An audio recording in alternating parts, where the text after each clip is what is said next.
पुणे शहर काँग्रेसमध्ये लवकरच मोठे संघटनात्मक बदल पाहायला मिळण्याची शक्यता आहे. लोकसभा, विधानसभा आणि स्थानिक स्वराज्य संस्थांच्या निवडणुकीनंतर आता पुढचे काही वर्ष मोठ्या निवडणुका नसल्यामुळे पक्ष संघटना मजबूत करण्यावरच सगळ्याच पक्षांचा भर असल्याचं चित्र आहे. आणि त्याच पार्श्वभूमीवर काँग्रेसकडून सुद्धा संघटन सृजन या मोहिमेच्या अंतर्गत पुण्यात मोठे फेरबदल केले जाण्याची शक्यता आहे, अशी चर्चा सुरू झाली आहे. गेल्या काही वर्षांपासून पुणे शहर काँग्रेसमध्ये सुरू असलेली गटबाजी आणि रखडलेल्या शहराध्यक्षांचा प्रश्न सोडवण्यासाठी पक्ष नेतृत्व नवा फॉर्म्युला वापरण्याच्या तयारीत असल्याचं बोललं जात आहे. राष्ट्रवादी काँग्रेस आणि शिवसेना उद्धव बाळासाहेब ठाकरे पक्षाच्या धर्तीवरच पुण्यामध्ये 2 शहराध्यक्ष नेमण्याच्या पर्यायाचा गांभीर्यानं विचार सुरू असल्याची माहिती समोर येते.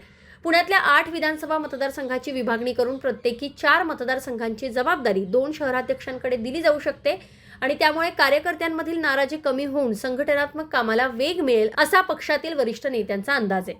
दरम्यान संभाव्य नावांमध्ये प्रशांत जगताप यांचं नाव आघाडीवर असल्याचं सांगितलं जात आहे. तर राष्ट्रवादी काँग्रेस शरद पवार गटातनं काँग्रेसमध्ये आलेल्या जगताप यांनी महापालिका निवडणुकीमध्ये दमदार कामगिरी करत आपली राजकीय ताकद दाखवून दिली आहे. याआधी सुद्धा त्यांनी राष्ट्रवादी काँग्रेसमध्ये शहराध्यक्ष पदाची जबाबदारी सांभाळली होती.